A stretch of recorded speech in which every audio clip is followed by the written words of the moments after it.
If you're new, and this is one of your first times at the table watching here present, you might be the sort of person who, like, maybe you're deconstructing, maybe you're kind of dismantling some of the baggage or trauma from prior church experiences. And you went online, you searched, I've heard all sorts of search terms for the table. Hipster church, that's come up.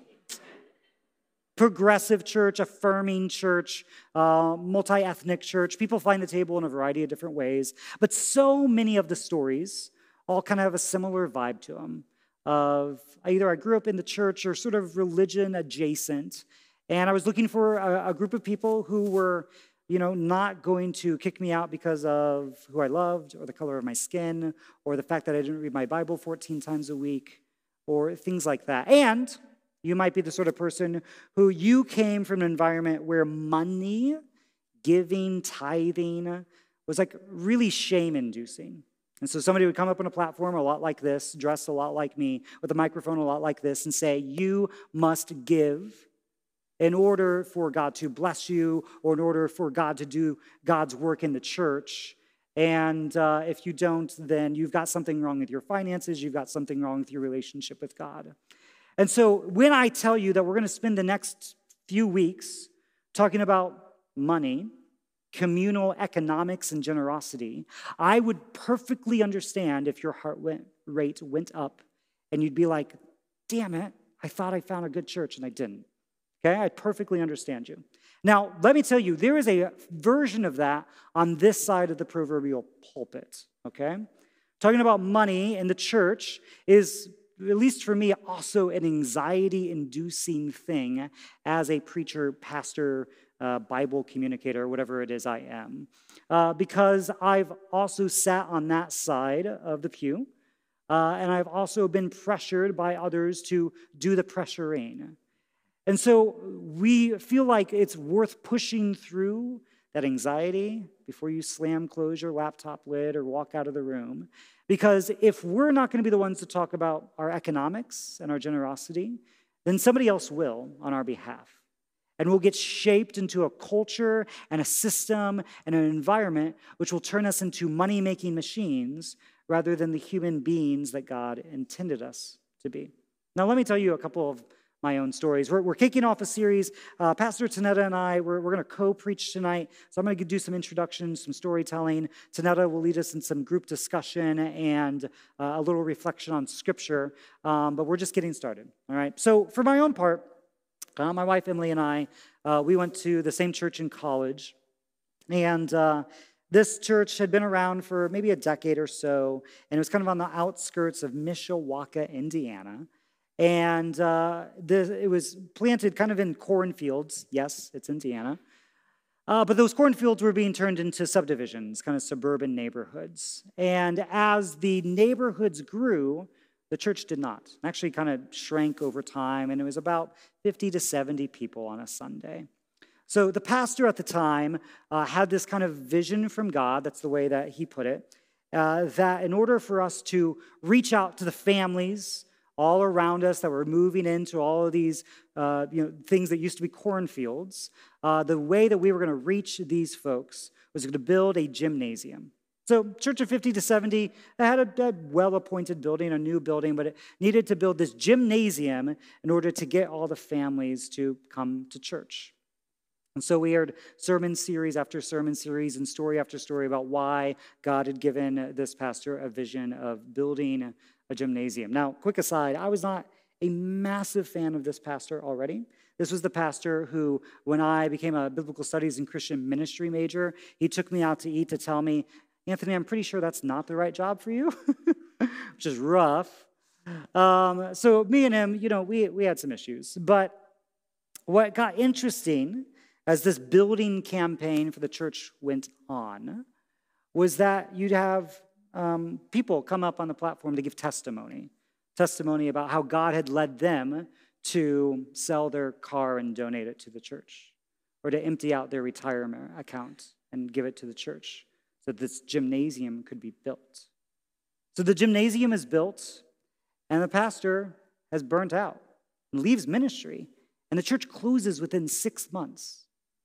And so people had given their savings, had heard this vision from God, and then the church closes its doors. So when I tell you that, like, talking about generosity in the church gives me, like, bad feelings, I'm not lying. I'm not lying to you. The next church that we served at, where I served at in Iowa, had a pastor who was there before my time and was also manipulative with money, where, he'd get up on a Sunday, I'd be behind a pulpit and say things like, as your pastor, I shouldn't really be paying full price for that car at the car dealership, right? Shouldn't really be paying full price at the chiropractor. I mean, I'm your pastor, I should, right? So it's just these really manipulative ways of talking about generosity and giving that line to somebody's pockets. And it was gross. It was nasty, to be honest. The next pastor, who I did serve under, he just never talked about money. Because of the bad experience that the church had, then money was just never talked about. And the church always had financial issues, and people kind of had this cultural expectation to keep up with the Joneses in our particular neighborhood in Iowa. So all that to say, I'm not thrilled about any of this. And yet, we think it's necessary. I meet regularly as a premarital counselor with couples and families. They're on the verge of getting married, and hardly anybody I've met has a plan for their money or has a plan for communal economics. In other words, how to be generous, how to think outside of our own selves, our own family units, how to build systems of equity when it comes to our finances. If we don't shape the way we use our resources, then our resources are going to go ahead and shape us. So Tonetta and I, we want to ground this series on, first of all, our own transparency about this. We're going to do some storytelling from our own lives. And we also want to ground it in a sense of enough, which Pastor Tonetta will talk a little bit more about. But basically asking and answering the questions of what is enough? How do I live with the belief that whatever I have is enough, at least for today? In a little bit, when we do communion, we're actually going to pray the Our Father, the Lord's Prayer, that says, "Give us this day our daily bread." And I've heard another preacher say, like, how many of us would be ticked off if God actually answered that prayer and stopped there? Just our daily bread, that's it. What a stingy God. So we got some things to think about. And I'll be honest with you, at some point in a few weeks, yes, we will talk about the Table Church's finances. We'll talk about how to give, but that's not really our goal, all right? So we got to have some honesty about we're a nonprofit, there's salaries involved, or there's a building that we rent, there's stuff. But the goal is not just, hey, please give the church more money. The broader goal has to do with if we want to create a just and beautiful society, if we want to enact this kingdom that Jesus proclaimed, then we wouldn't be being honest if we said it had nothing to do with our money and our resources. So the first thing I want to do is kind of give a little bit of my money autobiography, my money story, just in the name of transparency and the fact that how I grew up, how we all grew up, our families of origins, it shapes and changes the way that we think about money and resources. So for myself, I spent the first 6 years of my life growing up poor. The sort of poor where we had an apartment, but the apartment was filled with rats and cockroaches. The utilities would come off and on. There was some drug deals going on outside the window. My biological mom, who I lived with, and myself, we would use a food pantry. There were certain smells of like kind of old bread that bring me right back to that place. So I lived there for, about 6 years, and, not really, my biological mom's not teaching me anything money, but I'm picking up some things, that it's scarce, that it's rare, that once you get some, you spend it immediately, lest somebody, come collecting on a bill. There's some things that you learn as a person without financial resources that even today are hard for me to shake. At the age of 6, I ended up living in a car with my mom for a little bit of time, and then ended up in the foster system. Eventually start living with biological family, an aunt and uncle who were very much upper middle class, where there was no more scarcity mindset, but we had everything we could possibly want. Anybody remember clear, invisible phones in the 90s? Yeah. We had some of those. We had MTV. We had a big sound system with like the 5-disc changer that had like No Doubt in it, things like that. Geriatric millennial, here I am. Nothing was a worry, though. Private school, all of those things. And so I lived in that environment for about 4 years, say ages 6 to 10 years old. And it was like whiplash from like scarcity and critters on the floor to, carpet and invisible phones and blow-up couches and MTV. And so then I learned some other things about money that like, well, if you worked hard, if you did the right things, then money would just come flowing freely. And that taught me some lies about the belief of, honor and dignity and who deserved money and who didn't. Then I didn't end up living with that family. I got put in the foster system once again and ended up with a family that would adopt me when I was in my young teens. And they were a slightly different story. I was the youngest of 6 siblings, 5 older siblings. There was a single income in the house, and so it had to stretch a long ways. So it was kind of more lower middle class. And my parents could pinch a penny until it bled. But that also taught me some things about money. Kind of led to this sense of what I would call stinginess. A certain amount of like, well, we got to hoard as much as we can because we never know when another bad day is going to come. The idea of debt and borrowing money, at least in my family, was shameful. To the point where when I was in college, I bought like an HP laptop, and I just kept moving it across 0% credit cards until I got married. And then Emily and I got married, and we had this finance conversation. She discovered about the couple $100 of debt that I had, which doesn't sound like a lot now, but when we were substitute teaching and working odd jobs, it was a lot of money that I had hid the debt from because of the shame that it had induced and had been kind of passed on to me from my family. When Emily and I had our first child, Audrey, my parents came and visited for a while, and they watched as a variety of people from our church would bring in meals to help support us after the birth of a child. My parents were watching this and eventually kind of took me aside and said, like, Anthony, I didn't know you were having financial struggles. And I'm like, what do you mean? She's like, well, my parents were like, people are giving you meals. That must mean you don't have enough money. Because in my parents' world, like generosity was something that you did for poor people. It wasn't just like an act of kindness. The idea of simply giving a meal was this foreign concept. So all of this, which is very much my personality, I rebelled against as an adult. My dad is very content with Costco jeans. I'm not. My jeans have like, a dollar sign and 3 digits after it. I've got the newest iPhone in my pocket. Our household believes in name brand peanut butter. Quick poll. Who here's Jif family? Jif? There we go. Oh, the Jif people almost seem embarrassed. Jif's okay. It's all right. Peter Pan? That's right, yeah. I did this mostly as an opportunity for Tonetta, too. Skippy? Anybody Skippy? Oh, lots of, fascinating.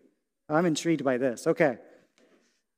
Anyway, I'm the kind of person, like, I'd rather have one really nice thing than 5 so-so things. And that's just like a form of rebellion against how I grew up those last teenage years of my life. And sometimes I wonder if my pursuit of like good stuff prevents me from maybe having good experiences, maybe as many good experiences as I could have, or to still have student debt that's a little bit higher than maybe it could have been. And I have to check my own motives as an Enneagram 3 who is obsessed about what you all think of me. But does that obsession prevent me from being more generous? Or even cause my generosity to come from ugly motives? Well, let me tell you about all the places that I give to. These are all ways in which money and how we talk about it, how it's been handed down to us, it shapes us and it forms us to be certain kinds of people. And so then how is a community of theoretically Jesus followers, theoretically people who want to be known to be generous and kind and giving, how then do we have honest conversations about the ways money shapes us and we shape our money, the way that economics shape us and we shape our economics, about what we think is fair and what we think is just and what we think is not. These are all conversations I think we need to have because it's going to happen anyway. We're going to be shaped by it anyway. So we need to be honest about it with ourselves and with our neighbors and with our friends so that there's some level of accountability so that we can all be working towards some goal, some end together. Otherwise, the commercials and the economics and the systems will do all of that work on our behalf, whether we want it to or not. I'm going to pass it to Pastor Tonetta. All right. So what we're going to do now, we felt like this series, it was really important to start with vulnerability and storytelling and questions. So even when I reflect in a little bit, there'll be more questions than answers. But I want to give us a few minutes to talk to one another about some of this. Now, when we do this, I'm going to encourage larger groups, so groups more of like 5 to 6, so that if you don't want to share, you do not have to share, all right? I want to make sure that people feel safe. If you want to share, jump in. There are going to be some questions here to think about. But I also would say another way to approach this, if some of this feels like, oh, I don't know if I can talk about this out loud, it's just like, what, if you have been a part of church spaces, how is money talked about in those spaces? So again, larger groups and 5 or 6 people, and enter in as you choose to. Some people, the bathroom is that way if you need to do that, all right? So just for a few minutes, and then I'm just going to close us with a reflection full of questions and wonderings. So let's do that for a few minutes. 5 or 6 people. All right. If you're open, would you just be willing to pray with me? I just want to hold space for the vulnerability. So if you will, pray with me.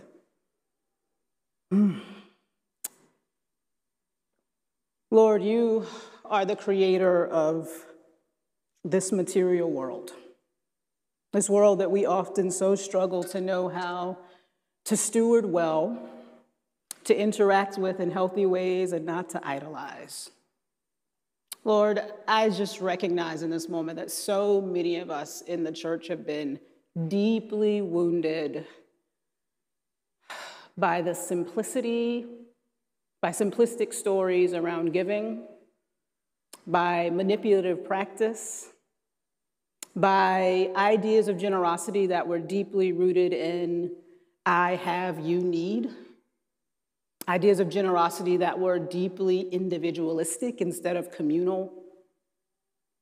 Lord, so many of us in this room struggle with shame around how much we have, whether it's a lot or a little. We struggle. And I just pray that as we move forward tonight and in this series, that you would help us to consider what it means to have enough, to experience enough, while always pushing forward for systems of equity and inclusion for all. In Jesus' name, amen. All right, so in the next 6 or 7 minutes, all I want to do is close us out with a pretty brief reflection that I hope grounds the rest of this series. So there are literally going to be a lot of questions on the screen. I encourage you to, maybe we'll put those in the newsletter or go back and look at those in the recording, because I really hope week by week for the next 5 weeks or so, they do shape your thinking about all of this in some of your prayer time. So what we're going to do, I'm going to read Exodus. If you have a device, a Bible, or you can just feel free to listen as well. I'm going to read the story of manna in Exodus because it is deeply about what it means to have enough and to think about God's economy in terms of the world. I'm going to just observe, make a few observations, ask a few questions, and then we'll close out. So we're going to start actually in Exodus 15, verse 26. It's the very end, right before the manna story. So Exodus 15, verse 26. He said, "If you will listen carefully to the voice of the Lord your God and do what is right in his sight and give heed to his commandments and keep all his statutes, I will not bring upon you any of the diseases that I brought upon the Egyptians, for I am the Lord who heals you. Then they came to Elim, where there were 12 springs of water and 70 palm trees, and they camped there by the water.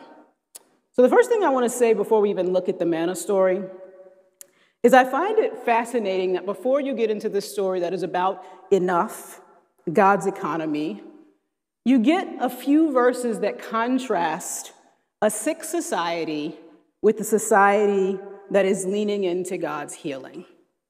Egypt at the time was, I don't want to use the word industrial, but it was the closest you would have at the time to an industrial society in the late Bronze Age. It was built on coercive labor. It was deeply administrative and about accumulating and amassing on the backs of certain people. Egypt, historians would say, is a society that invented kind of elite living, luxury living, and you can see that even in the art that comes out of Egypt. You go to Deuteronomy 4:20, Egypt is called the iron furnace. So the Israelites are coming out of Egypt, coming out of the society that views what it means to have enough in a particular way, and that in that way is about accumulation and hoarding. All right, let's go back to the story. I wanted to start there. And I'll read through the story, say a couple of things. All right, so this is 16:1. The whole congregation of the Israelites set out from Elim and came to the wilderness of Sin, which is between Elim and Sinai, on the 15th day of the second month after they had departed from the land of Egypt. The whole congregation of the Israelites complained against Moses and Aaron in the wilderness. The Israelites said to them, "If only we had died by the hand of the Lord in Egypt when we sat by the pots of meat and ate our fill of bread. For you have brought us out into this wilderness to kill this whole assembly with hunger." Then the Lord said to Moses, "I am going to rain bread from heaven for you, and each day the people shall go out and gather enough for that day. In that way I will test them, whether they will follow my instruction or not. On the sixth day, when they prepare what they bring in, it will be twice as much as they gather on the other days." So Moses and Aaron said to all the Israelites, "In the evening you shall know that it was the Lord who brought you out of the land of Egypt. And in the morning you shall see the glory of the Lord." I'm going to skip down to verse 9. Then Moses said to Aaron, "Say to the whole congregation of the Israelites, draw near to the Lord, for he has heard your complaining." And as Aaron spoke to the whole congregation of the Israelites, they looked toward the wilderness, and the glory of the Lord appeared in the cloud. The Lord spoke to Moses, "I have heard the complaining of the Israelites. Say to them, at twilight you shall eat meat, and in the morning you shall have your fill of bread. Then you shall know that I am the Lord your God." And in the evening quails came up and covered the camp, and in the morning there was a layer of dew around the camp. When the layer of dew lifted, there on the surface of the grass was a fine, flaky substance, as fine as the frost on the ground. When the Israelites saw it, they said to one another, "What is it?" Which is literally manna. What is it? For they did not know what it was. Moses said to them, "It is the bread that the Lord has given you to eat. This is what the Lord has commanded. Gather as much of it as each of you needs, an omer per person, according to the number of persons." The Israelites did so, some gathering more, some gathering less. But when they measured it with an omer, those who gathered much had nothing over, and those who gathered little had no shortage. They gathered as much as each of them needed. And then I'm going to skip down a little bit more to verse 22. On the sixth day, they gathered twice as much food, 2 omers apiece. When all the leaders of the congregation came and told Moses, he said to them, "This is what the Lord has commanded. Tomorrow is a day of solemn rest, a holy Sabbath to the Lord. Bake what you want to bake and boil what you want to boil, and all that is left over put aside to be kept until morning." So they put it aside until morning, just as Moses commanded them. And then you get into this understanding and description of Sabbath. So I'm going to leave it there, hoping that you will, it's a long piece of scripture, that you will spend some time reflecting on it in the weeks to come. So a couple things I want to make note of here. The first thing is just in terms of context. And I think it's important for us to consider that when the Israelites remember their experience in Israel, they remember sitting by flesh pots full of meat, and yet what they were eating was bread. It's as if they remember themselves as eating the meat, but they never ate the meat. They only ate the bread. So one of the things to consider when we talk about communal economics is when you consider kind of the economic mechanisms of our society, how are we a sick society, as I talked about first? And then within this society, what is your guiding vision for a secure and happy economic life? And what parts of that vision rest on illusion? Because for the Israelites, what they remembered was actually an illusion of the good life that never served them. And I think that's one of the things I think as a woman who came from a family who had a sense of what the good life was, I also had to wrestle through, like, is that really what it is? Is that really what I'm going for? So that's one thing to consider. And then a couple of other things. Note in this story that every family is to gather just enough. There's this sense that in God's economy, there is too much and too little, something that we don't necessarily talk a lot about. We have a pretty high tolerance in our culture for wealth disparity and inequity and extreme luxury and extreme poverty. But in this story, there isn't enough, and you can exceed below or above that. And that's really important. So another thing to be considering as we move through this series is just, how do you relate to a theology of enough? I know for some of us that might raise like, I've never had enough. Why do we talk about things like abundance and scarcity? Like, there doesn't seem to be enough to go around. What comes up in you when you think about just having enough? How far are you from that? How do we all move closer to that? And then notice also in this story that the bread is not to be stored up. Remember that the Israelites have come out of being slaves, and their slavery, their labor was about amassing grain, storing and hoarding. And explicitly, this is a counter narrative to that way of being, not storing up. Moving against surplus accumulation, thinking about how do you keep wealth and possessions circulating versus concentrating. And that's a hard thing for me to talk about. I'm going to be honest, there's not enough time tonight for me to share my story around money, but I will say, I think I've shared this probably before, that I think about my kids and the structural inequality they'll face because they're Black, and I'm like, well, I can't give it all away. Like, I gotta leave something behind. So there's some, I wanna name that this I think is one of the hardest things, is like, how do you know how much to accumulate? How do you pass on to your kids? Like, and how do you also say, no, we gotta keep it moving. We gotta practice mutual aid. We gotta move wealth and possessions through the community. The third thing that I just want you to notice and reflect on as we move through the series is that this kind of economics is grounded in Sabbath. All right, practicing Sabbath, this idea that creation is a good gift, that land is to be shared, that it is not, our money and possessions are there for us, not simply to be exploited or to exploit one another. Sabbath essentially means that we can't maximize and maximize. It places a limit on human productivity and leans into the goodness of God. There's the assumption, as Walter Brueggemann says, that God is willing and able to provide for the good life. And then for Israel, all of these, and we're going to have a whole sermon on this later in the series, but there's a whole set of practices that just come out of Sabbath. Practicing rest on a day, but then how do you allow your neighbor to rest, and people that don't have as much to rest, and all of those in your sphere to rest. Practicing Sabbath means that you can't amass and essentially practice empire and domination. It places a limit. So, Where are you in your practice of Sabbath? How have you thought about it? And has it ever had anything to do with economics and money? Because it's very linked to those things in the biblical tradition. So 3 things, 3 reflection points. I think we have them. Yeah, every family is to gather just enough. So this idea of how do we talk about too much or too little? The idea that the bread shouldn't be stored up. How do we talk about accumulating, and how do we talk about circulating well?